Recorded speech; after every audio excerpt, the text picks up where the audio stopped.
C'est vrai que pour moi j'aurais tendance à dire t'es un artiste si tu décides que tu l'es en fait, peut-être. On pourrait presque aller dire ça. C'est le côté, tu te dis demain je me réveille, je commence à collectionner mes merdes, voilà, je commence à collectionner mes merdes et à les classer sur une étagère géante par coloris et je fais tomber un truc, en fait c'était un fond vert, c'était un rideau vert, je fais tomber derrière, il y a mes merdes exposées. Je vous invite à mon expo, les préventes sont lancées maintenant. Bonjour ou bonsoir à toutes celles et ceux qui nous regardent en replay. Si vous voulez un jour rejoindre la Team Live, vous êtes les bienvenus tous les mardis, jeudis et dimanches soirs dès 21h. Bonne rediffusion. On va parler d'art contemporain. Bon, c'est un sujet vaste, hein, donc j'ai essayé qu'on ait quand même un angle ici. La question, ça va être d'essayer de répondre, est-ce que c'est que un truc qui en fait n'a plus réellement de valeur artistique et qui ne sert un peu qu'aux riches, voilà, je vais acheter ce truc bizarre parce que du coup, nous on estime l'élite qu'en fait ça vaut cher et ça sert à, de nouveau, en fait c'est lié à l'administratif, à faire des trucs de fiscalité, de je sais pas quoi, ou est-ce qu'en fait ça a vraiment un intérêt et qu'on comprend pas, je ne sais pas. Bon bah j'ai deux vidéos avec deux sons de cloche différents, la réponse c'est les deux. Bah justement voilà, on va voir. Parce que qu'est-ce que c'est l'art contemporain? Par exemple on va faire l'expérience, je vais taper art contemporain dans Google Images, voir ce qu'il nous montre. On va sûrement avoir l'autre avec ses gros ballons là, ah même pas. Ah si il est là. Donc ça, c'est vrai que quand je pense à art contemporain, je pense aux gros ballons, c'est vrai. L'art est-il pour tous? L'art est-il qu'est-ce que l'art? Alors évidemment, attention, on va pas parler de l'art en général, la démarche artistique, le fait de créer, qui pour moi est essentiel, je ne sais pas moi, à l'humanité même. Tu vois, juste la fait de créer en fait, qui est quelque chose de merveilleux, qui est sûrement la plus belle chose qu'on est capable de faire. Mais à vraiment cette notion de ce qu'est devenu l'art aujourd'hui, l'art contemporain qui est surtout parfois dans des démarches où l'artiste ne fait plus vraiment le truc lui-même, ou alors qui est je vais me mettre un poil et me rouler dans du miel et c'est une performance, ou alors je ne sais pas moi, les trucs clichés, genre la banane scotchée là, voilà elle est là d'ailleurs. Qu'est-ce que l'art contemporain? Il y a une banane scotchée sur un mur. Et en fait, du coup, ça n'a du sens que par l'espèce de démarche expliquée, mais on sent qu'en fait, c'est full bullshit, etc. Parce que quand on dit art contemporain, bah, ça veut dire que c'est juste de l'art de maintenant. Ouais, je traduis, c'est parce que c'était art contemporain. Et en fait, bah, tout le monde fait de l'art là. Il y a plein de gens sûrement dans le chat qui sont illustrateurs et tout. Vous faites de l'art. Bon, est-ce que c'est de l'art contemporain? Oui, techniquement. Est-ce que quand on pense art contemporain, on pense à juste quelqu'un qui fait un dessin aujourd'hui? Non. Il y a cette espèce d'identité, il y a cette espèce d'aura qui est liée à ça c'est quand même un peu du bullshit, c'est des gens comme ça là qui font leur truc et il y a plein de riches qui viennent voir et c'est un espèce de truc assez élitiste, ils font tous semblant de comprendre, oui ou non, on ne sait pas, c'est bizarre. Alors on va essayer de décrypter ça, on va écouter le vieux Sylvain qu'en agro, je sais pas qui c'est, hein, il s'appelle Sylvain. Alors c'est parti. L'arnaque de l'art contemporain, nos amis les guignols de l'art contemporain, vous lui faites confiance, c'est un artiste hein, lui. Bonjour à tous. Aujourd'hui, c'est défiscalisable et spéculatoire, c'est vrai. Oui, en plus. Dans un territoire bizarre, un peu glauque, celui de l'art contemporain. Je vais vous faire part de mes réflexions qui ne sont pas, qui font pas autorité, mais je vous invite à reprendre tout ce que je vais dire après pour réfléchir par vous-même et vous rendre compte à quel point nous sommes visiblement dans une fantastique arnaque dont nous sommes tous les victimes sans le savoir. D'accord.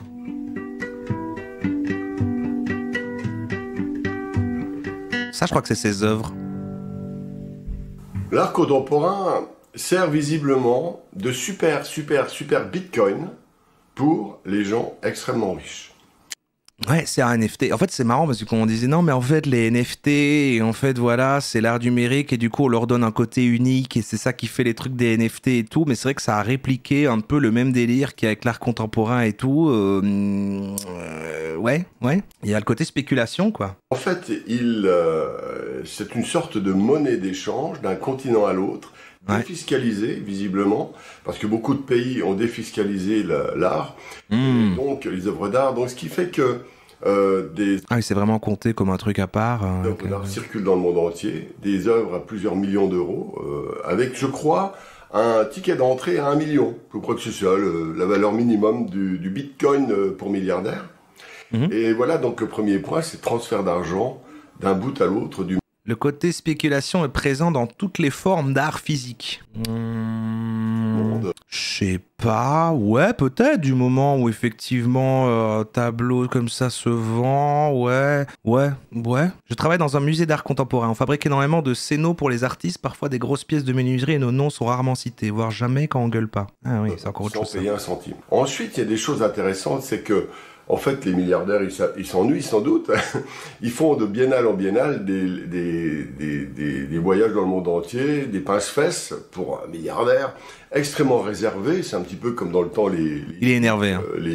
On voit qu'il n'a pas su rentrer dans ce cercle. Pour moi, il est jaloux. On a l'impression d'être à Monaco. Et en fait, ces gens-là, s'amusent, jouent leur vanité dans des moments particuliers avec des achats spectaculaires aux yeux de tous. Voilà, donc quand on a 1 milliard, 5, 6, 7, 8 milliards d'euros, dépenser 2 millions. Et surtout, c'est un truc tellement arbitraire. Comment, vu que ce qu'ils font... Après, j'aime pas, hein, je comprends la remarque. Oui, mais en fait, tout le monde pourrait le faire, ce qu'il fait là. Mais c'est vrai que comment...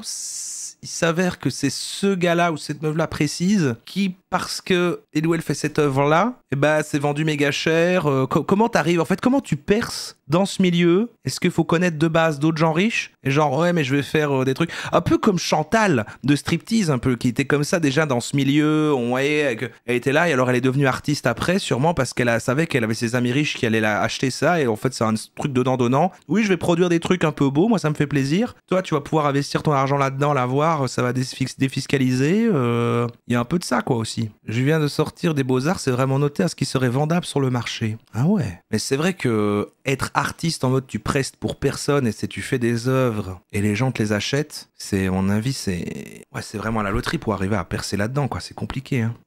Des connexions pourraient être exposées. Ah ouais, tu as des connexions, tu te fais exposer parce que c'est exposé, c'est validé. Il suffit d'une première personne qui achète sa chair. Ah oui, cette personne-là a acheté sa chair, ça veut dire que ça vaut cher. Je veux faire un autre truc cher, c'est de plus en plus cher. Plus c'est cher, plus en fait, voilà, un petit peu comme un espèce de marché du luxe. Pour gens riches, bon, c'est le luxe, ouais. C'est des espèces de vanité stupide. Enfin, bon, malgré tout, J'ai aussi des Beaux-Arts, c'est un milieu de rats. Putain, moi, je croyais que c'était on fume des roulés et voilà, quoi. Ça marche extrêmement bien. Ouais. Et puis, ensuite, quand ils achètent des œuvres, ils ne font pas que ça. Parfois, ils sont des gros malins, en général. Et ils vont utiliser les pièces qu'ils ont achetées pour les valoriser et pour faire des petits coups entre amis. En fait, c'est vrai que les rats fument des roulés. Une sorte de sport entre eux, dirons-nous. Par exemple, il n'est pas rare que... J'ai entendu parler de ça, mais je ne peux pas donner des noms parce que... Allez, balance des noms. Thibaut InShape. Un milliardaire a acheté 10... Je vais résumer. 10 tableaux d'un peintre ou d'un artiste, entre guillemets. D'un artiste, pardon. Il va voir un responsable de musée et lui dit, écoutez, je vais vous donner... La valeur de l'art, c'est plus le concept. On t'achète ton concept plutôt que ton talent technique quand tu fais quelque chose qui semble nouveau. Ouais, c'est ça, c'est beaucoup la démarche, plus que l'œuvre au final maintenant. C'est plus ce que ça représente, machin. C'est plus du tout la même chose. Après, moi, j'ai aucun problème à dire que c'est une forme de valeur, ça. Qu'il y a des gens qui sont sincères là-dedans, mais il doit avoir quand même un truc très cynique, tant du côté des artistes que des gens qui vont l'acheter, qu'en ont en fait pas grand-chose à foutre, quoi. Mais il doit en avoir plein de sincères dedans aussi, j'imagine. Et tout ça est bien mélangé. Un de mes tableaux. Alors, il les a achetés 10 fois 1 million d'euros. D'accord? C'est juste pour l'exemple. Hein. Alors, il donne un tableau ou une œuvre, pardon, De la valeur, oui, mais dire que c'est de l'art, ça se discute. Ça c'est encore plus compliqué, ça. Pour moi, si une personne fait quelque chose en se disant que c'est de l'art, bah, c'est que ça en est, quoi. Non? Est-ce qu'il faut vraiment qu'il y ait des critères communs? C'est un autre débat, c'est vrai. Un marché où les cours ne descendent pas, surtout. Si ton œuvre vaut 1 million, dans 10 ans, elle vaudra jamais moins. Ah ouais, c'est vrai qu'il n'y a pas de... Ouais, c'est vrai que c'est pas comme les actions en bourse. Au conservateur d'une... Fongible. Et il lui dit 1 million, 2 millions, 3 millions. Conservateur, c'est un fonctionnaire qui pense avant toute chose à sa carrière. Et il va dire, oh ben oui, on nous a fait un don de 3 millions. Allez, disons 3 millions. Il s'en fout, lui. Mais il dit, voilà, ça vaut 3 millions. Et c'est comme ça qu'il valide le prix d'un tableau qui a été acheté 1 million, 3 millions. Alors, qu'est-ce qui se passe derrière? Le gars, il a fait un don de 3 millions. Donc, c'est difficile. Le mot fongible, je veux plus l'entendre après les NFT. Mais il existait avant? Ça n'existe que... Le mot fongible, il n'existe que depuis les années. Fiscalisé, vous imaginez? C'est malin, déjà, rien que là, il a récupéré pas mal. Il dit des conneries. Il innove votre tableau. Après, on regarde une vidéo qui est pas sur, justement, ces notions Star Trek, mais plutôt de comment on pourrait apprécier Star contemporain, de comment il a finalement une légitimité, un peu de son de cloche. Pas 1 million, mais 9 fois 3 millions. Alors, c'est peut-être pas une mécanique aussi précise, mais on va dire que ça va dans ce sens-là. D'accord? Ouais, d'accord. Commande. Bah, je sais pas, apparemment, tu dis des conneries. Millions d'achats. Il se retrouve, sans parler de la défiscalisation que j'ai... Il y a quelqu'un dans le chat qui a réussi à vendre genre une œuvre super chère. Moi, je connais plein de gens qui font les petites expos, qui sont passionnés, qui font... ayant fait à la base une école où moi, je faisais pas dans des options vachement artistiques, mais du coup, en côtoyant plein de gens comme ça, le côté, voilà, t'es passionné, tu dessines, et finalement, entre eux, ils s'arrangent pour exposer dans un petit truc, une boutique qui est, voilà, machin. Et finalement, tu vois que ceux qui achètent, c'est plus entre eux, genre pour s'encourager, et ils vendent leurs trucs, tu vois... ouais, je sais pas, 20 balles, et puis du coup c'est mignon, mais c'est vrai que c'est complètement un autre délire de vivre, de vendre de ça. Souvent, c'est plus tu vas devenir prestataire, tu vas prester pour des trucs et c'est une commande, voilà. J'ai la mère d'une pote artiste qui vend assez bien au Japon, surtout plusieurs milliers d'euros l'œuvre. Ah ouais, j'ai déjà acheté des cartes Pokémon super chères. Moi je trouve que c'est une forme d'art. Mon chéri, il a vendu une Céno très très chère. C'est vrai qu'il y a aussi tout ce game là. Un copain qui vend ses tableaux 3000 balles. Oh, ok. Avec 27 millions d'euros. Mais c'est tellement abstrait la note, enfin le prix que ça va coûter. Faut pas avoir peur du syndrome de l'imposteur. Il y a le côté. Comment ça marche? Si, ça vaut 15 000 balles. Entre les milliardaires et les musées. En fait, tout ça, c'est je l'ai tiré dans des livres de Aude de Kéros, de Nathalie Hennig, etc. Il y a des collusions incroyables de ce point de vue-là. Toi, tu te considères comme artiste? Bah non. Ensuite, quel enfer. Donc, tu croyais que c'est de l'art de streamer? Je crois pas. Ils voyagent dans le monde entier, etc. C'est tout un jeu, la vanité, etc. Et comment dire, le rôle de l'État est très important parce qu'en autorisant Macron Jeff Koons à exposer au château de Versailles. Je me considère comme un créatif. Je suis créationniste, moi. C'est comme ça qu'on dit. Tout créatif, je voulais dire. En fait, ont reçu ces grands génies de l'art contemporain. Alors voilà, ce qui se passe, c'est que cette validation sert aussi à ça. C'est entre vanité, défiscalisation et augmentation de la valeur. Streamer, c'est un art pour moi, c'est une représentation, un spectacle. On peut débattre de ça, hein. C'est vrai qu'il y a un côté performé, j'en sais rien, mais pour moi c'est de la création, tu crées. Même on pourrait me mettre dans du streaming, même si peut-être c'est plus de l'animation pour moi, c'est plus de l'animation. Peut-être plutôt quand tu fais des vidéos, si t'es youtubeur, peut-être que c'est de la création, mais artiste quoi. Pour moi c'est un autre truc. Ah, je vais vous dire, non mais en vrai j'ai un vrai truc là-dessus. Moi c'est pour moi l'artiste. Il a une démarche avant tout de lui-même, c'est-à-dire il fait ce qu'il a envie de faire et il a sa vision et tout, et il s'avère que ça plaît ou non. Et la personne qui est plus créatif, on va dire, t'as d'office un but à la base. Si t'as pas une commande au préalable, bon, t'as quand même une approche. Tu dis ok, évidemment je vais mettre de moi-même, mais je tiens compte d'un public, d'un truc. Enfin tu vois, il y a un truc, il y a un lien avec le réel. Moi je vois ça comme ça. Vous vous rendez compte? Et ça c'est quelque chose qui se fait aux dépens de quelque chose d'important. J'ai jamais récréé pour moi, non, c'est vrai. Peut-être quand j'étais petit. Ça, l'art actuel se dit, l'art c'est pas pour moi, se prive de l'art. Or l'art, c'est quand même l'autonomie. Alors ce que j'appellerais l'art du savoir-faire, c'est celui qui fait que, avec notre main, avec notre conscience... Non, je le vois. Par contre, vous voulez débunker du coup pour amener un peu plus de trucs, parce que vous dites qu'ils disent des conneries, mais c'est vrai que ça fait 1 ou 2 minutes que je l'écoute plus et que je vous lis et que je raconte des histoires, mais...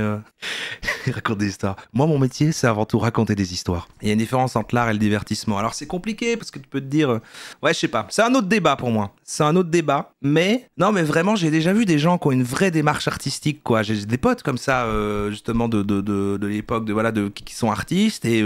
du coup, ils se sont vite dit, ok, je vais pas forcément vivre de ça, j'ai un taf à côté, plus ou moins lié ou non, quoi. Et il y a vraiment une vraie démarche de vouloir créer, et c'est avant tout pour eux, quoi. Ils ont une vision, je dois exprimer mon art, je dois faire ça. C'est un état d'esprit complètement différent. Moi, j'ai jamais eu trop ça, quoi. C'est vrai que je me dis, si c'est pas destiné à quelqu'un, et il y a pas assez de barrières, il y a pas un cadre qui fait me dire, du coup, quel est l'objectif, c'est destiné à qui? Du coup, ça me permet de me dire, donc, il y a une finalité, il y a une bonne solution, quoi. Tu fais attention à des critères, et donc, tu réponds à un truc.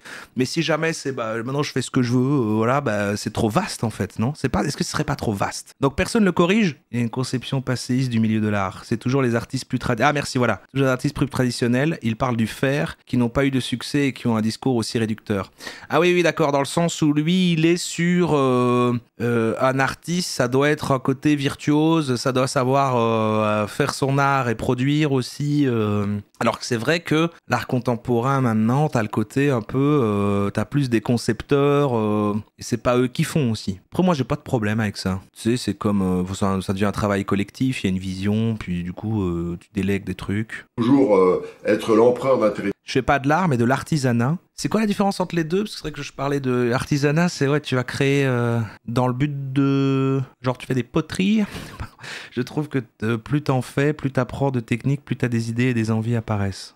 Ça dépend, il y en a qui exploitent leurs employés et ça pue. Oui, alors ça c'est autre chose, oui, effectivement. Et puis du coup, c'est vrai que s'ils sont payés rien du tout et qu'après derrière, l'œuvre elle est vendue des millions, mais bon, on revient au même problème qu'un patron qui se fait plein de thunes et qui paye pas ses employés, ouais. L'artisanat, c'est... Ah oui, ça a une vocation utile. Ok, c'est une bonne façon de séparer les deux, je vois. Artisanat utile, utilité, art, ça sert à rien. Ouais. Ah, ok. De papier ou de soupe de légumes. Vous êtes un empereur. Non pas dans le sens de la vanité, c'est vrai que j'ai été repris à juste titre. Bon, on a décroché, peut-être c'est chiant. On peut avoir un autre son de cloche, hein. J'avais préparé une vidéo d'art contemporain, qui du coup, une chaîne qui parle d'art et surtout d'art contemporain, et qui va essayer d'amener, j'imagine ici, une vision de justement pourquoi ça pourrait être bien. La vidéo s'appelle Pourquoi on déteste l'art contemporain, et surtout Jeff Koons. Jeff Koons qui est donc le gars qui fait les gros ballons géants, quoi. Et donc, c'est cool d'avoir un autre son de cloche, en plus elle est sympa, j'aime bien cette chaîne. En tant qu'illustratrice, même si je suis dans des travaux de commande, j'arrive avec tout un bagage, un style identifiable, le fait que l'éditeur me choisit plutôt qu'un autre artiste. Oui, c'est vrai, quand tu appelles un artiste comme ça, tu prends son style tout en faisant, est-ce que tu peux l'adapter dans cette situation comme ça? Ouais, c'est vrai. C'est aussi ce caractère personnel des œuvres qui font que je peux prétendre à des droits d'auteur sur les ventes. Oui, c'est ça, en plus il y a la notion de droit d'auteur dedans. Ouais, c'est vrai. Ouais, moi j'ai le côté... Ouais, c'est vrai que j'ai toujours fait des trucs où j'aime bien créer, mais c'est vrai que c'est dans l'optique de chercher une solution à un truc, et j'ai pas de style propre. Le plus proche que j'ai pu faire de créer, que c'était pas une commande, c'est tout ce que j'ai pu faire sur internet. Et c'est vrai qu'il y a toujours un juste milieu entre qu'est-ce que je veux faire, mais en même temps, est-ce que ça a une logique quand même, est-ce que ça peut toucher un public, est-ce que... Enfin, t'as pensé quand même à un truc un peu stratégique derrière, trouver l'équilibre comme ça, contenter, c'est vrai. Mais après, moi j'ai besoin de ces repères-là. Mais là, bon, c'est pas grave, le débat a dévié, ça me va. Les gens qui crachent sur Koons se sont jamais intéressés à ce qu'il fait, ni ont vu ses interviews, mais ouais. Après, moi, voilà, je trouve ça légitime, mais c'est...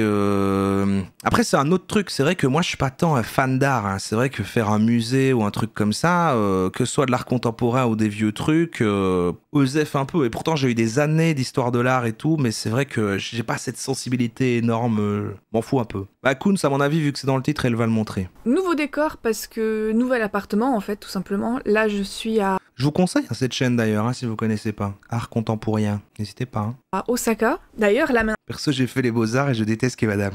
tout de suite sur quoi suis-je assise. Arrêtez le pauvre. Une simple table, car j'ai pris un appartement avec un kotatsu. Si vous savez pas ce que c'est une Il n'a trop rien à voir, mais moi ça va. invention divine. Il s'agit d'une table avec genre une couette épaisse et un chauffage en dessous. Du coup, autant vous dire... Le graphisme, ça se mêle, et même dans l'histoire de l'art, c'était un débat entre art et artisanat. J'avoue, le graphisme, c'est vrai que dans le graphisme, il y a vraiment un côté où il y a les graphistes vraiment fonction, qui font des trucs précis, et il y a ceux qui ont vraiment leur style, qui sont à mi-chemin entre ça et un illustrateur, qui font de l'illustration, mais qui font du travail graphique aussi, et qui amènent un style quand même dans le truc, et qu'après vont être pris pour leur style. C'est vrai qu'il y a ça. Vous dire que je suis dans les meilleures L'architecture, conditions possibles pour tourner une vidéo. Et si vous êtes là en train de vous dire, mais qu'est-ce qu'a fait celle-là à Osaka? Comment ça, elle est au Japon? J'ai envie de vous dire, à un moment donné, il serait temps de me suivre sur Instagram. Suivez-la sur Instagram, là, suivez un peu ses aventures. Moi, on va remonter là. De toute façon, un petit moment sympathique à se poser des questions, à avoir des réflexions et à... On parlait de ça, on parlait de l'art. Comprendre pourquoi, en fait, on déteste l'art contemporain. Alors j'ai déjà fait une vidéo sur Détester, comment on est passé des jolies peintures à l'art contemporain. C'est un sujet que j'ai déjà traité sur la chaîne. Et là, en fait, avec cette vidéo, j'avais envie de faire un résumé De tout ce que j'ai pu remarquer après ces nombreuses années à faire des vidéos sur l'art contemporain. Ok, super, c'est un best-of. Le premier C'est parfait. truc que j'ai remarqué parmi les nombreuses critiques que j'ai pu avoir sur les divers artistes et ou courants que j'ai pu présenter, c'est la facilité. Que justement, il n'y ait pas une technique de zinzin derrière. Mais ça, remarque erronée, moi, c'est pas du tout un argument que je peux avoir. Il y a la même chose dans tout. Moi, l'argument élitiste de t'es pas un virtuose et en fait c'est facile, ça, pour moi, c'est invalide. C'est comme dans la musique. Bon, voilà, pas d'autres exemples comme ça, mais... Une problématique qui va être celle de l'artisan versus l'artiste. Est-ce qu'un artiste doit être un artisan ? Si vous prenez des peintures de Titien, Caravage, tout ça, il y a une technicité derrière. Parce qu'ils sont artisans peintres, les types. Mais après, là, est-ce que... Je sais pas si c'est dû que à ça, mais la photo est arrivée, donc le réalisme, voilà. Et puis... mais bon, enfin, oui, ok. Mais à l'inverse, si vous prenez des peintures de Jackson Pollock, par exemple, c'est pas le même niveau. Tu connais Franck Lepage, Roro, il a fait de très longues conférences sur l'art contemporain et la création du ministère de la Culture sur les cendres du ministère de l'Éducation populaire, gros rabbit hole, mais très intéressant. Ah ben j'irai voir. On va pas regarder une grosse conférence là maintenant, mais... Ou de technicité. Un artiste est généralement considéré comme quelqu'un qui crée de l'art pour l'art. Il ou elle peut utiliser une variété de techniques et de médiums pour... Alors voilà, il est là. Il y a le ballon de Jeff Koons. Exprimer ses idées, ses émotions ou sa vision personnelle. Là où l'artisan, c'est quelqu'un qui va utiliser ses compétences pour créer un objet utilitaire ou... il a l'air clivant, votre Lepage. Il y a des cas dit je le trouve insupportable ou je recommande fort. L'artisan, il va utiliser des techniques traditionnelles pour créer des produits de haute qualité, souvent faits à la main. Mais l'objectif principal, ça va être un peu plus la fonctionnalité. Bien évidemment, c'est pas noir et blanc, ces artistes et artisans sont pas distincts. Ah ouais, ok. L'artiste n'a pas la nécessité, n'a pas l'obligation d'être artisan. Prenons... ouais, bah ok, on était un peu là-dessus, on en parlait. Meilleur exemple dès qu'il faut traiter de pourquoi déteste-t-on l'art contemporain, prenons Jeff Koons. Il fait pas ses œuvres, il a une équipe qui fait ses œuvres. Il a un atelier, lui, il va avoir l'idée. Il a mal tourné. C'est une vanne quand tu dis il a mal tourné Lepage. C'est excellent comme phrase. Et il va expliquer comment il veut qu'elle soit réalisée. Il va suivre le processus de création quand même. C'est bon. Il arrive dans son atelier où il y a 200 personnes, il vient avec un ballon, il fait hey, tu vois, là. T'as vu là, ça fait une bite. Voilà, ça fait un chien. Allez, démerdez-vous. Faites-moi ça en géant, en acier là. Allez, merde. Il supervise, mais il ne met pas la main à la pâte. Sont-ils pour autant moins des artistes que un artiste qui va tout réaliser de A à Z? Et là, la voix de la menace. Question comme si la réponse n'était pas claire, parce qu'en fait, Attends 2 mois. Ils sont tous des artistes. Mais ce point-là pose souvent... C'est vrai que pour moi, j'aurais tendance à dire t'es un artiste si tu décides que tu l'es, en fait, peut-être. On pourrait presque aller dire ça. Si tu dis... Pour moi, c'est ça aussi, quand même, le côté de l'art contemporain qui peut sembler énervant pour certaines personnes ou complètement hors sol. C'est le côté, tu te dis demain, je me réveille, je commence à collectionner mes merdes. Voilà, je commence à collectionner mes merdes et à les classer sur une étagère géante par coloris. Et c'est une démarche artistique. Et là, au fur et à mesure, tu trouves le truc, c'est, voilà, ça raconte, en fait...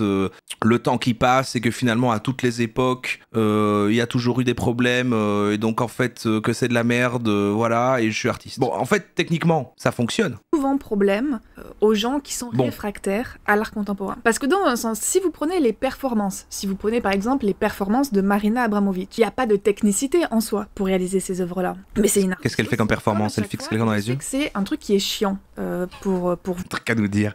Et je fais tomber un truc, en fait c'était un fond vert, c'était un rideau vert, je fais tomber, derrière il y a mes merdes exposées. Je vous invite à mon expo, les préventes sont lancées maintenant. Avoir besoin d'une contextualisation. On aimerait bien que ce soit facile d'accès et de compréhension, ce qui fait que l'art... Mais c'est vrai que les performances, c'est encore un autre niveau, parce que quand tu vois vraiment les vidéos, on voit souvent des reels ou des trucs cassés comme ça, où t'as vraiment, tu sais, des vieux bourgeois comme ça autour, derrière, qui regardent comme ça, et au milieu, il y a quelqu'un qui fait... qui lance des trucs, allez c'est bon. Non mais c'est bon, à un moment, s'il vous plaît. Je veux pas tomber, en fait j'essaie de ne pas tomber dans le voilà, mais à un moment je trouve qu'on se fout de ma gueule. Et décrier, c'est parce qu'il n'y a pas cette facilité instantanée de compréhension. Ce qui est complètement relou, j'entends totalement. Mais si on recontextualise un petit peu, les artistes à l'époque, de ces belles et grandes peintures superbes, eux c'est comme ça qu'on était artistes. On peignait, on sculptait, on faisait ça. Mais c'est vrai que c'est l'ancienne art un petit peu. Est-ce qu'on imagine de l'art comme genre les beaux tableaux dans les musées et les sculptures qui finalement a une influence sur la vision de tout le monde de ce que devrait être l'art aujourd'hui et a moins suivi ce qu'est l'art contemporain parce que je sais pas, et ça paraît absurde. Et si jamais ça avait toujours été ça, c'est difficile d'imaginer.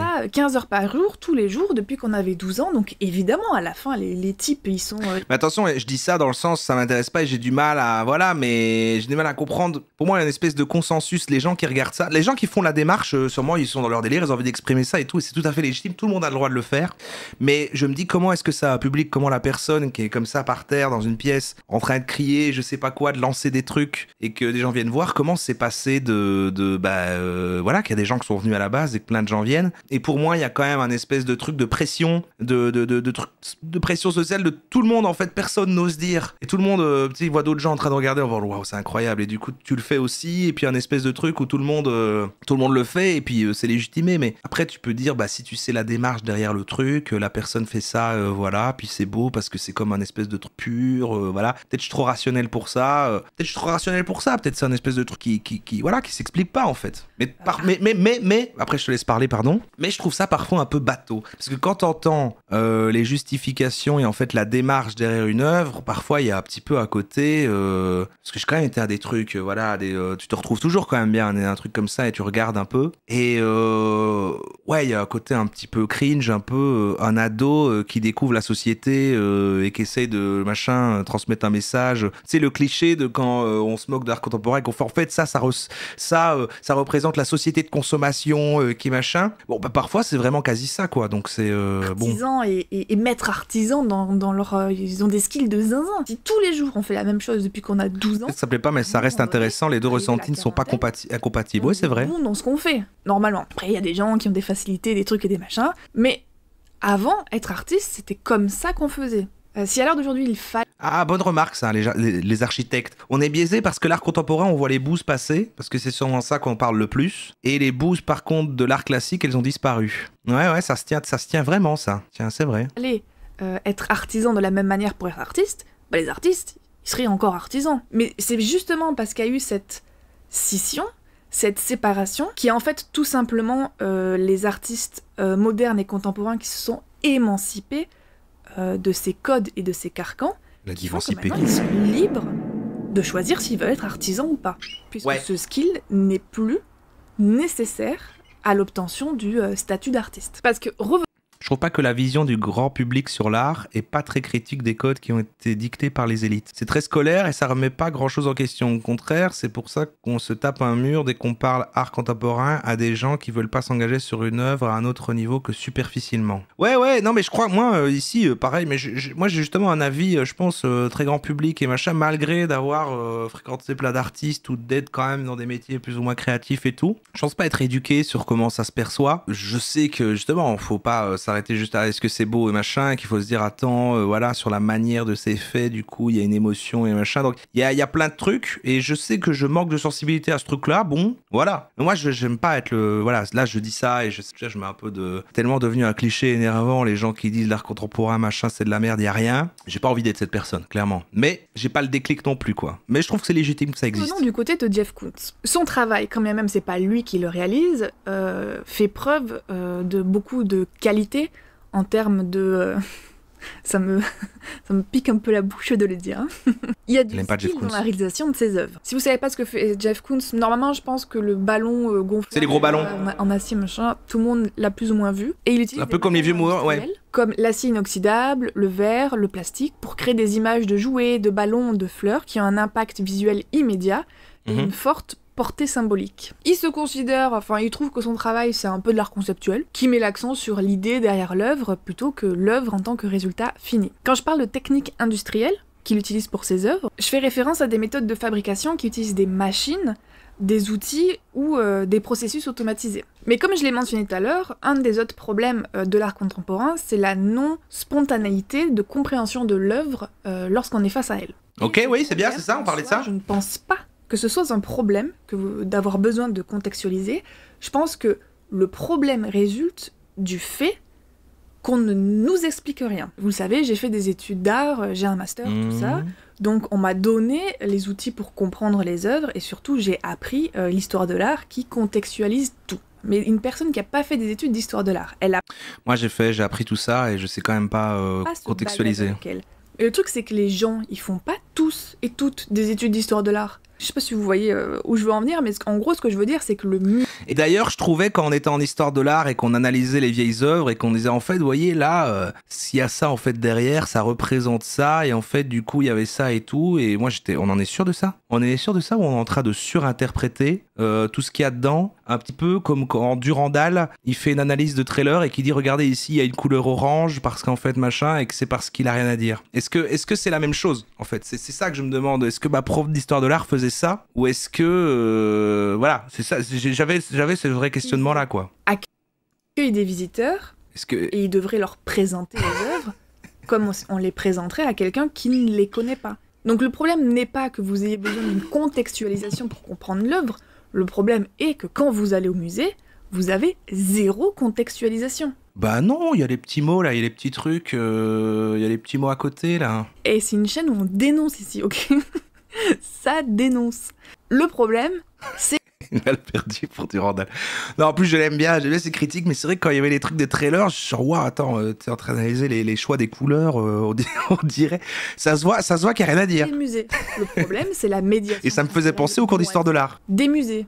Je suis désolée. La sémiotique, quoi. On se tape des expos de Picasso, de Monet, de machin de bidule en boucle tous les ans, mais jamais on t'explique. Jamais on te dit qu'est-ce que quoi. Donc super de voir la sémiologie, 35 fois par an, mais si à aucun moment on m'explique comment on est arrivé à faire des cubes et à déconstruire tous les trucs, à quoi bon aller voir Picasso 35 fois par an? Il est cancel en plus. À quoi ça sert? Petit aparté, quand j'étais à Tokyo, j'ai fait plusieurs musées, un musée d'art moderne, un musée d'art contemporain et tout machin. Je me suis retrouvée dans un musée d'art contemporain le plus nul à chier que j'ai pu faire de ma vie, parce que ça n'avait aucun sens. Donc j'étais là un peu genre, oulala, bif bof, tout ça. Et après... C'est vrai que quand tu vas quelque part, tu visites des musées, quoi. Alors que dans la vraie vie, non. C'est fou, à chaque fois, genre comme quand on avait été à Amsterdam, là récemment à Clara, enfin attends, on va regarder tous les musées, on allait voir des musées. Puis moi j'étais, mais on fait même pas les musées de Liège, alors là où on habite, je sais même pas c'est quoi les musées. Pourquoi est-ce qu'on fait des musées quand on voyage? Après je suis allée au musée d'art moderne de Tokyo. C'est chiant en plus. Alors, en vrai, il y avait des trucs bien, on a fait le truc du street art, il y avait des grandes fresques. Ah c'est vrai que le street art c'est une forme d'art contemporain, là ça c'était sur des énormes fresques qui avaient un côté impressionnant. Mais pareil, on était plus dans la virtuosité, là, parce que je trouvais ça impressionnant de faire des si grands trucs et tout, et voilà, et c'était stylé, quoi. C'était stylé, genre, ah, ok, ouais, j'aime bien ce style-là, voilà. Bon. Et là, je me suis retrouvée face à des œuvres incroyables, dont une aile spécifique qui ne montrait que des œuvres d'artistes japonais. Et en fait, à côté de chaque œuvre, il y avait un texte explicatif qui contextualisait, qui expliquait le pourquoi du comment, et c'était hyper intéressant, parce que j'avais pas prévu de parler, mais en fait c'est vrai que c'est super intéressant, mais il faut que je le retrouve dans mes photos. Cette peinture représente le lynchage d'une personne noire dans le sud des États-Unis, en Alabama, qui met en valeur du coup cette urgence du racisme, qui a été quelque chose qui a profondément choqué l'artiste quand il était aux États-Unis. Donc il y avait plein de peintures comme ça, d'artistes qui montraient que comme ils avaient mal vécu quand ils avaient été aux États-Unis, de voir la ségrégation, ou alors aussi les... Mais ça, c'est considéré comme de l'art contemporain. Enfin oui, parce que si c'est fait... Oui, enfin, ok, attendons. Sur le sol japonais. Donc il y avait plein de trucs comme ça qui représentaient leur... À Liège, j'ai le musée du tram à défaut de le faire rouler. Mais attends, si, il roule maintenant, non, je crois. Je crois qu'il roule maintenant. Histoire, qui documentaient leur histoire grâce à l'histoire de l'art et à la peinture. Et chaque œuvre était contextualisée. On comprend tout ce qu'on voit. Elle dit ça pour le côté de la contextualisation. On ressort de là avec... Mais c'est bizarre de dire qu'il n'y a pas, parce que pour moi, encore plus, parce que c'est ça, les œuvres d'avant, voilà, où si tu fais une œuvre juste figurative, que c'est une illustration, quoi, t'as pas besoin de contextualisation, mais l'art contemporain en lui-même, c'est que justement sur le fond, et ce que ça a voulu transmettre, bien plus, je trouve, que ce que c'est, de ce qu'après la forme que ça prend. Donc j'ai l'impression quand même que si, à côté de ces trucs-là, bah, il est là le petit mot, alors tu le lis pas forcément, mais il y a un petit texte, non? Il y a pas petit texte. Un cerveau rempli de connaissances. Et pour moi, c'est ce qui manque énormément dans nos musées. Évidemment que les gens, ils vont... Et l'expo Lego, alors c'est peut-être, attends, il y en a peut-être des mieux, mais moi j'ai été à une expo Lego à Liège, c'était nul à chier. Hein. Vraiment, tous les trucs, c'était des trucs plats. Ils ont refait des portraits plats avec des Lego. Et j'étais, bah attends, c'est juste des mosaïques plates, quoi. Moi, je voulais, je sais pas, des décors de Lego, quoi. Enfin, des espèces de... Enfin, il y en avait une. Il y avait une espèce de maquette, mais bon. Ils vont pas comprendre du Jeff Koons si on n'explique pas. C'est là où la médiation est hyper importante et intéressante. Mais par exemple, je ne sais pas si vous avez vu, si vous suivez un peu ce qui se passe sur Twitch ou quoi, mais il y a le streamer Etoile qui a déjà fait 3 ou 4 lives dans des musées, genre le musée d'art moderne. C'est vrai qu'il avait fait ça. Pompidou, Versailles ou quoi. Et là récemment, il était à Pompidou avec Amine et il visite pendant 2-3 heures l'exposition avec un médiateur culturel qui explique tout, contextualise tout. Moi, je trouve ça absolument génial. Déjà, ça permet de voir le musée sans avoir à se déplacer, et ça, c'est un truc que j'ai... Pour qui il se prend ? C'est mieux de le voir en vrai, mais c'est aussi... Mais pour qui il se prend, en fait ? Sous son ordinateur, sous son petit kotatsu, hein, on va pas se mentir. Et ce qui est dommage, en vrai, c'est que l'expérience que eux vivent au musée, c'est une expérience rarissime. Parce que, oui, on peut avoir des guides quand on va au musée, mais... faut réserver, je sais pas jusqu'à quel point c'est gratuit ou payant, je vous avouerai, j'ai jamais fait ça. Et ne me mentionnez pas les audioguides, pour moi c'est vraiment l'outil des pépés et des mémés. Ce qu'on te dit dans l'audioguide, c'est tellement long. Putain. Attends, parce que optimiser donc. On met des artistes bidons, Jeff Koons et Orlinski, alors qu'il y a vraiment des vrais artistes contemporains qui pèsent vraiment. Et là, tu m'as mis une série de... Je sais même pas où le nom s'arrête. C'est une seule personne, ça ? Yan Pei Ming Zi Lei Kaigo Kiang. On dirait que je fais une vanne raciste. On dirait que... Je vais taper tout ça. Je vais taper tout ça pour aller voir. Et alors voilà, mais alors c'est vrai que là, bah en fait, c'est des espèces de portraits, voilà. Et en fait, je sais que par définition, si c'est fait maintenant, du coup, c'est de l'art contemporain. Mais en fait, pour moi, c'est de l'art. C'est vrai que maintenant, je trouve le terme contemporain, quand tu le colles à l'art, c'est pour dire, c'est un art un peu qu'on comprend pas, un peu péteux, un peu poète, un peu genre en fait, il y a pas de performance et on y trouve un sens, voilà, et ça intéresse les riches. Pour moi, limite maintenant, l'adjectif, il sert à définir ça. Et ça, c'est juste de l'art, quoi. Il y a un peu un côté comme ça, conceptuel. Je veux dire qu'on utilise contemporain pour en fait dire conceptuel, alors qu'en fait, ouais, je vois ce que vous voulez dire. Et tellement dit lentement, on retient rien. Toutes mes expériences avec les audioguides ont été catastrophiques, et l'air de rien, en parallèle. Mais l'art contemporain n'est pas toujours art conceptuel. Oui, je sais, mais c'est ça. Et en fait, mais oui, mais non, c'est pas que moi qui les confonds. Je pense on peut dire qu'il y a un consensus, vous voyez, les genres de tous les jours comme ça, quand les gens disent art contemporain, ils veulent dire art conceptuel, et c'est tous les trucs qui paraissent bizarres, machin, en fait. Ça serait un gros kiff. Sinon, c'est de l'art, quoi. De réaliser des audioguides. Genre de faire des audioguides un peu peps, quoi, tu vois, genre qu'on reste pas 1h30 devant une peinture, qu'on apprenne de façon ludique. Je suis sociologue, comme Orelsan. Sans s'éterniser, J'ai été demandé dans la rue. Parce mais on peut faire un sondage.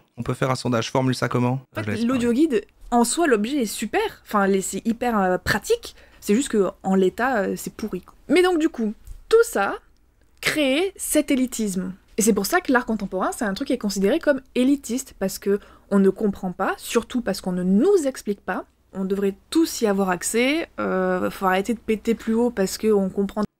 Ouais, c'est le côté élitiste, quoi. Et c'est vrai que le côté un peu conceptuel, et si c'est un truc bizarre, ça renforce le côté élitiste en plus de ah ouais, du coup, c'est pas pour moi, je suis pas capable de comprendre ça. C'est les gens qui ont le temps en fait de à la fois faire cet art et de s'y intéresser, parce que moi, je suis dans la vraie vie et je dois aller à mon boulot de merde. Voilà, c'est pas pour moi. Enfin, il y a un peu ça, quoi. En 3 peintures, parce que tout le monde devrait pouvoir comprendre ces 3 peintures. Un autre truc qui pose aussi un peu problème dans la compréhension et l'appréhension le beau. De l'art je me suis spoilé.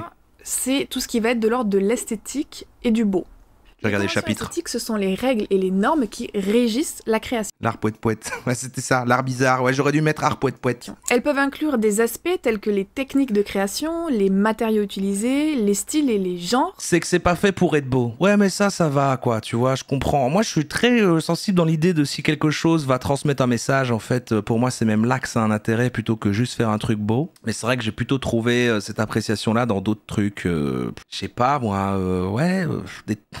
j'ai pas d'exemple. Les sujets, les dimensions et les... Faut que ce soit un contenu, quoi. Des trucs, des trucs marrants, je sais pas, un truc un peu satirique. Pour moi, là, ça fait prétentieux et un peu gamin quand tu veux mettre un message et en fait, t'as pendu un caddie de supermarché avec du sang dessus et en fait, ça représente que la consommation nous tue. ça, t'as 13 ans, t'es en option art ou quoi? Format, Qu'est-ce qui se ainsi passe que là? les conventions culturelles et sociales qui influent la création et la réception de l'art. Faut savoir que les conventions esthétiques dans l'art, dans l'histoire de l'art, ont beaucoup évolué. Genre le tag, ça peut être de l'art contemporain, mais à mon avis, ça rentre dedans, parce que si on en voit vraiment la définition, c'est juste tout ce qui est contemporain, quoi. Avec les années et les périodes. Par Non. exemple, l'art classique, les conventions esthétiques ont été très strictes, les œuvres devaient respecter des canons de beauté et de perfection, les sujets devaient être Pas beau, mais on va procurer des émotions. Ouais, c'est ça, mais si t'as vu le truc, s'il y a une attention derrière et que ça te touche sur le message, mais oui, on va dire que moi, c'est parce que ça me touche pas, tu vois, je vais même plus être... ouais, je sais pas. J'essaie de trouver un exemple. J'ai une vision cynique de l'art maintenant. Je suis ok à me dire, bon, c'est une forme qui ne va atteindre que des initiés, une bourgeoisie pour caricaturer. Là où j'ai un gros problème, c'est de le mettre en supériorité à toutes les autres formes et qu'il aurait nécessité à ramener les pauvres non initiés vers cette forme ultime. Ah ouais, c'est intéressant ce que tu dis. Bah, t'as peut-être loupé le début, mais on parlait de ça avec la première vidéo qu'on a vue juste avant, où en effet, on s'est posé la question, est-ce que c'est juste un truc de riche et que c'est nul? Non, parce que je pense que plein de gens qui le font ont quand même une démarche. Et après, pour survivre dans ce modèle-là, du coup, ben voilà, tu rentres dans ce game-là et t'acceptes ou non de suivre cette logique et d'arriver à percer et vendre tes trucs super chers parce que tu connais les bonnes personnes et tout. Mais je pense qu'il y en a qui ont un message et qui aiment créer comme ça. Maintenant, je suis d'accord que ça reste élitiste et que c'est bizarre de voir ça comme la grande forme d'art et qu'il faut ramener les gens vers ça, quoi. Alors qu'il y a plein de formes d'art, quoi. C'est vrai. Mais même le débat de à chaque fois, est-ce qu'un truc est une forme d'art, je le trouve nul comme débat, quoi. Tu vois, un peu comme quand les gens ils disent, attends, est-ce que le jeu vidéo c'est de l'art? idéalisées, les proportions devaient être précises, alors qu'en inverse, On s'en par exemple, fout. dans l'art moderne, les conventions esthétiques ont été remises en question. Les artistes ont expérimenté avec des styles et des techniques nouvelles, les sujets ont été plus réalistes, et les proportions n'ont pas été considérées comme importantes. Dans l'art contemporain, les conventions esthétiques sont encore plus souples. Les Ouais. artistes peuvent utiliser des techniques et des matériaux non Il a tatoué un cochon. conventionnels. Les sujets peuvent être variés, les dimensions peuvent être variées. La notion même de beauté dans l'art et l'histoire de l'art, c'est Ouais. un sujet très complexe Ouais. et souvent débattu. Parce que vous avez peut-être vu passer sur Twitter, enfin peut-être pas, enfin du coup je vous partage, hein, Mais c'est vrai que quand moi j'aime les trucs artistiques, je sais pas, même quand je vous raid, je sais quelqu'un qui dessine et tout, enfin je sais pas, moi c'est plus le côté, ah c'est stylé, toi quelqu'un va avoir un style que j'aime bien. Parce que j'ai quand même cet aspect-là sur, ouais, d'une DA que j'ai bien aimé, j'ai quand même cette sensibilité du visuel, mais ouais, sur l'efficacité, de genre, ah ok, ah j'aime bien ce style-là, le perso il est stylé et tout, mais il y a un côté, c'est pas comme les gens qui consomment de l'art et qui sont, waouh, c'est fou ce qu'il a voulu transmettre ici, là vraiment je suis renversé, il y a un avant et un après, machin, non, c'est plus genre, ah c'est stylé, t'as déjà phasé sur un tableau, bah non, voilà, j'ai pas ce truc-là, moi, quand les gens restent longtemps devant le truc et regardent tous les détails, ils font, ouais, non, vraiment, celui-là, je sais pas, il y a un truc dans les couleurs ou dans les éléments, j'ai vraiment un truc particulier que je ressens, machin, j'ai pas ça du tout. Et j'aimerais bien, parce que ça a l'air beau, ça a l'air intense de vivre ça. ChatGPT, comment faire apprécier l'art contemporain, faire apprécier. Un petit bout juste pour voir et on passe au dernier sujet, qui est pas mal, ça a l'air marrant. des tests. J'ai posé la question à notre meilleur ami, l'intelligence artificielle. J'ai demandé à ChatGPT comment faire apprécier l'art contemporain. Il me dit, il peut être difficile de faire apprécier l'art contemporain à quelqu'un qui le déteste, car cela dépend souvent des préférences personnelles, ce qui rentre aussi en compte, hein, Ouais, bah oui, oui. préférences personnelles. Cependant, voici quelques approches qui pourraient aider à faire comprendre l'art contemporain à une personne qui n'y est pas favorable. Petit 1, fournir une contextualisation. Il peut être utile de fournir une contextualisation historique et culturelle pour les œuvres d'art contemporaines pour aider à comprendre les idées et les concepts qui se cachent derrière elles. Jusque-là, tout à fait d'accord. Petit C'est quoi? Vu qu'elle a fait ça, je demandais moi-même à ChatGPT. C'est ChatGPT qui va faire la conclusion. Pardon, j'étais en train de dire que t'allais faire la conclusion. Déjà, comment ça va, mon ami ChatGPT? Et je voulais en fait que tu nous dises comment est-ce que on pourrait faire en sorte que quelqu'un aime l'art contemporain, alors qu'entre nous, ça serait pas quand même un peu bidon? Je twiste la question. Salut Romain, ça va super, merci. Et toi? Pour la conclusion sur l'art contemporain, Oula. je te dirais que c'est souvent une question de contexte et d'exposition. Les Allô? gens qui trouvent ça bidon peuvent parfois juste manquer des clés pour l'apprécier. Ah, tu dis que je suis Un con. bon point de départ, c'est d'expliquer que l'art contemporain cherche souvent à questionner plutôt qu'à plaire. Il n'est pas forcément beau au sens traditionnel du terme, mais il peut provoquer une réflexion, un choc ou une émotion. Et c'est là que réside sa valeur. Parfois, c'est aussi une question d'attente. Si tu t'attends à voir de la technique impressionnante, tu risques d'être déçu.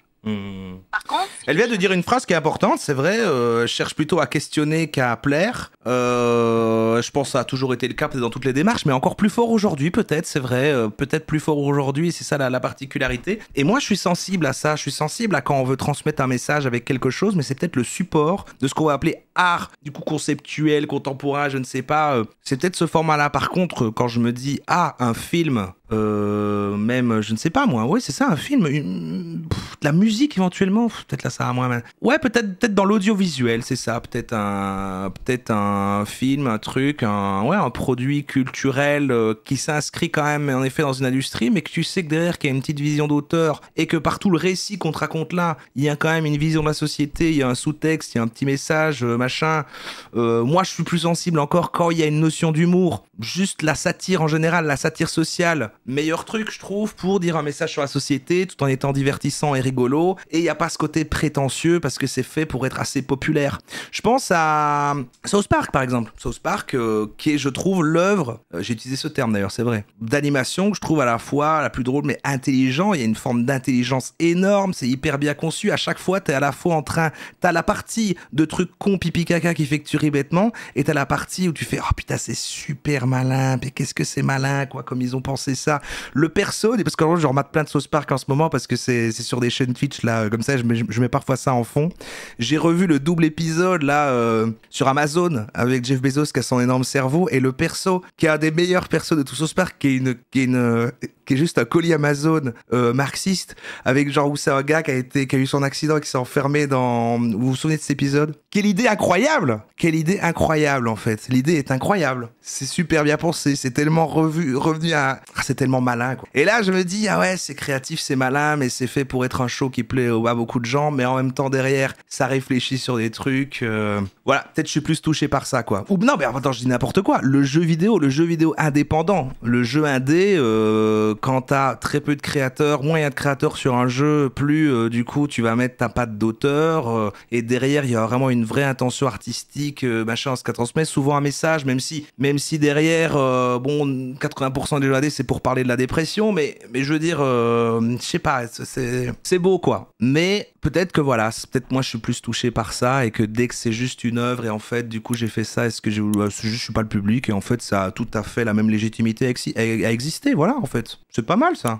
Non, c'est bien comme conclusion. On va conclure. On arrête. En fait, je me barre.